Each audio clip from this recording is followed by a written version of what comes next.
Comme un parfum d'élection municipale à Fos-sur-Mer, dans les Bouches-du-Rhône. Pour conquérir cette ville tenue par la gauche, un candidat officiellement sans étiquette Fos mérite un maire libre, un maire courageux. inaugure sa permanence aux côtés d'un élu Rassemblement national.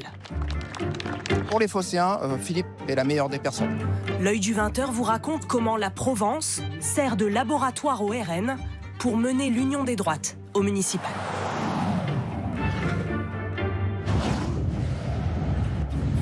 À son siège parisien cette semaine, le RN présentait sa stratégie pour obtenir un maximum de maires.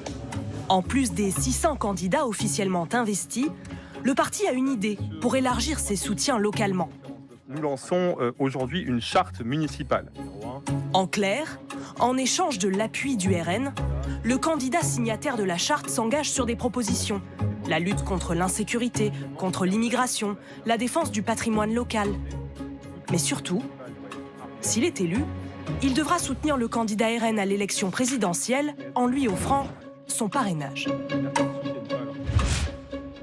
En Provence, un accord similaire est déjà proposé aux candidats depuis plusieurs mois, sous la forme d'un label qui fleure bon le terroir, la Provence qu'on aime. Officiellement, c'est un simple rapprochement d'idées. Mais l'artisan de ce label, lui-même candidat RN à Marseille, attend bien un retour sur investissement.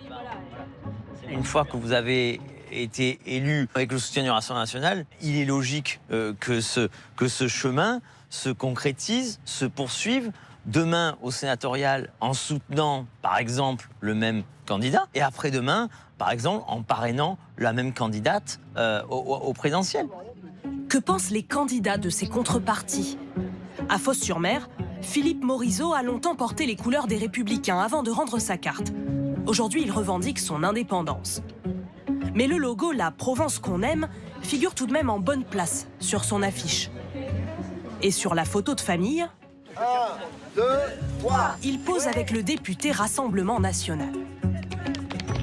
On est là quand même pour faire de la politique et se rapprocher plutôt avec des gens qui partagent les mêmes idées que nous, à savoir, en ce qui concerne le Rassemblement national, moi ce que je partage c'est le bon sens. Aujourd'hui le RN, on vous dit l'extrême droite, mais je suis désolé, Pasqua à l'époque, Chirac, etc. ont tenu des propos qui aujourd'hui feraient ruer dans les brancards pas mal de médias. Dans ce bassin industriel des Bouches-du-Rhône, le RN est arrivé en tête aux dernières législatives. Pour surfer sur ce succès, le parti a proposé son label à de nombreux candidats au municipal. Une démarche qui agace certains élus locaux de droite. Pour moi, c'est du chantage. Le RN va chercher les candidats d'opposition de droite dans les mairies et leur dit « À côté de votre tête, on va mettre la photo de Jordan et Marine.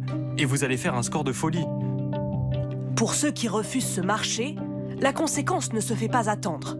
À Istres, le candidat Les Républicains va devoir affronter un adversaire envoyé par le RN.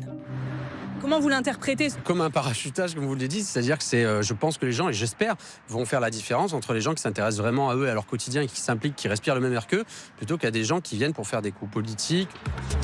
Pour l'heure, en Provence, 15 candidats auraient adhéré au label selon le RN. Au niveau national, le parti de Jordan Bardella espère faire signer sa charte dans une centaine de communes.